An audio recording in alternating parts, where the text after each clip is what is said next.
Amawulire galeero gocha Mickey okukuba mukazi we okumuggyamu olubuto n'okukolera state bibino mbirese ate nga pastor eyakwata omuzungu naye ebibi ebibi nnyo. Maama Fiina olunaku lwaleero ku makya naye akwatiddwa ku airport bibino byayogera n'ebya Susan Makulu okugobwa ku Soul TV bibino nga gwe natanaba kumpeera kano ka video kale mbadde nsaba jimpereka like tubeere nga tusobola okweyongera mu maaso mu mutima omulungi si mubeera gwe natana subscribe nga tugamba mbi subscribing obeere ng'oweegatta ku family yaffe eno ya Wonder Boy UG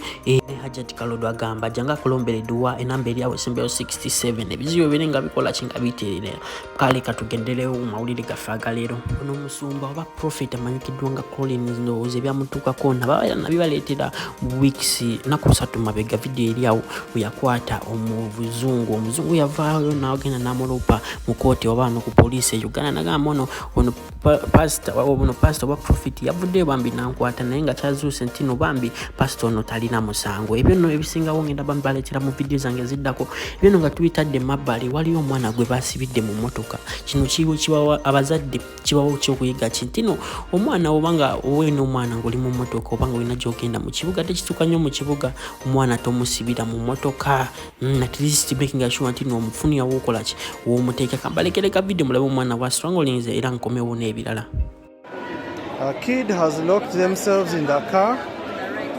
He is dying of heat and people are trying to break into the car to free the kid. Omwana amanyikiddwa nga Brennan Baby ndoza mwena mumanyi wali ku TikTok no mwana nga abadde ku form na kuzino kuva we yava ku somero oba oluvannyuma we yamala form 4 yeera bambi yafuna nnyo obudde na concentrating ku TikTok ye bambi kyasuusi ntino no mwana sawa zino yasinga oba yakulira ba TikTokers wano mu Uganda yaleta nafuna blue tick naye nayogeddeko ne management ne bagamba muno anytime no bagenda bamufunira blue tick kyasuusi ntino Uganda kati buli maso olufuna blue tick namba yange lyawo nawo boyagala blue TikTok osolo ku inbox ngamba ngesembe 51 oba oli munsi kigwe inbox nga just ebyo nga tubitadde mabali omwimba amanyikiddwa nga Vian Music ndowooza mwena mumumanyi wali machinde omwana yavuddeyo bambi na surprisinga ono kabaka mwanga namuleetera dollars tetwategedde oba ntuufu oba nfu naye kyategerekese ntino yamuwadde sente era bambi yamugulidde engoye ina ngawe video nyingino gibanji balekera mu maaso okaplayinge muko katono era nkomewo n'ensonga enkulu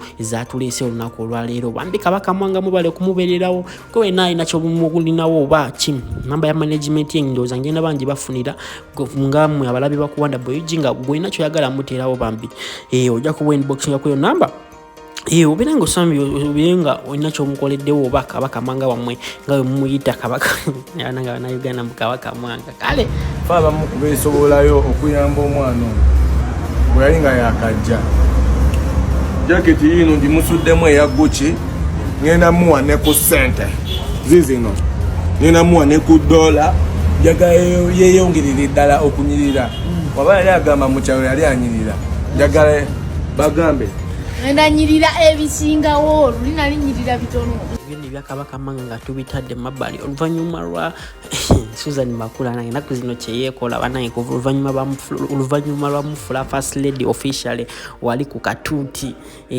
banange ku Kanani mukazi kyeyeekola bambi kyamaanyi nnyo era nga kyategerekese ntino anytime nayo bayinza omusuuza omulimu gwe ogwa Soul TV lwa bigambo byayogera oba lwa ku ngeri gya presentingamu ebintu bye bayagala nnyo abeere professional. Omupiira ogwabaddeyo ani ku Messi ne Ronaldo ani asinga Ronaldinho yavaako n'ono ani asinga abo abasajja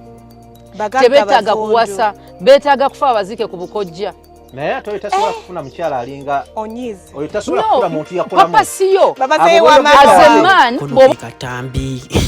aka Susan Makulu akagala omugobya wali ku STV bagamba muno tabira over topic ebyo nga tubitadde mabbali kyategerekese ntino mukazi wa Mickey bash wa Mickey ntino oluvannyuma lw'olunaku zino Mickey bukola video nga taline mukazi we bambi kyategerekese ntino mukazi we yafuna ebizibu oba mukazi we nti olubuto lwavamu olubuto lw'abalongo kyaletedde ba TikTokers okuvaayo n'obusungu ne bagamba muno kirabika Mickey olw'obusungu lw'embu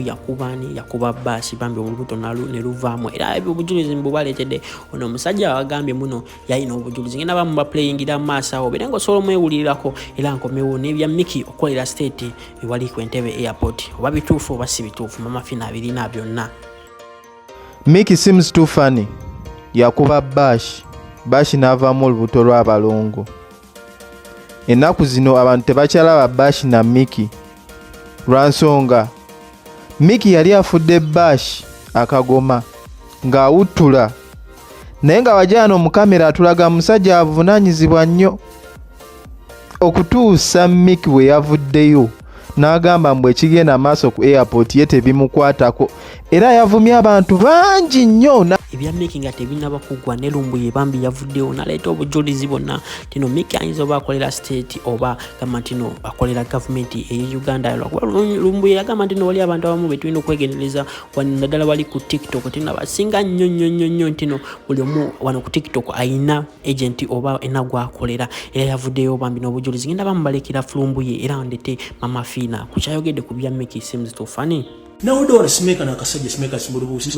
ita TikTokers gakaoza musimanya mulesi concerned about the airport issues babbe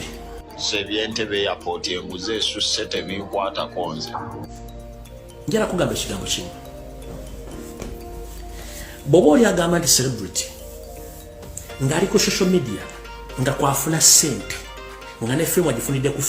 ku social media ko